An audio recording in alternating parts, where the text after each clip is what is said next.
खुलुमबाय बयखौबो बड' मिस्टार चेनेलाव नोंथांमोना अननानै भिडिअखौ जोबजासे नायलां भिडिअखौ मोजां मोनोबा अननानै लाइक आरो शेयार खालामना हो नोंथांमोना चेनेलाव गोदानबा चेनेलखौबो साबस्क्राइब खालाम अब्ला आङो भिडिअखौ स्टार्ट खालामसै नोंथांमोना भिडिअखौ अननानै जोबजासे नायलांदो लाइमोनफोरनि गावखौ जिउ फोजोबना लानाया सिगां समनिफ्रायनो बांनायनिफ्राय बांबोनायखौ नुबोगासिनो दं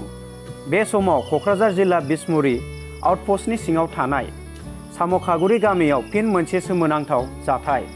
सासे 10 थाखोआव फरायफुबाय थानाय बर' लाइमोन एबा हिन्जावसाया थांनाय मोनाबिलि समाव न'खरनि रावबो मिथिस्लाबै एबा नुस्लाबै गावनि आगोमा जिउखौ गोदोनायाव देवलें लगायनानै अबथिरा फोजोबना लादों खौरां मोननाय बायदिब्ला न'खराव जेबो दावराव दावसि जायाखैमोन होननानै फोरमायदों लोगोसे बे जाथायखौ दासिम मा जाहोनाव थैखो मिथिनो मोननाय जायाखै दिनैनि थाखाय भिडिअआ एसेनोसै नोंथांमोना भिडिअखौ मोजां मोनदोंबा अननानै लाइक आरो शेयार खालामलांदो आरो नोंथांमोना चेनेलाव गोदानबा चेनेलखौ साबस्क्राइब खालाम लोगोसे बेल आइकनखौबो थुना हो जाहाथे नोंथांमोननिसिम नटिफिकेसन मोनहैयो नोंथांमोननिसिम जोबोद जोबोद गोजोननाय थाबाय भिडिअ नायनायनि थाखाय।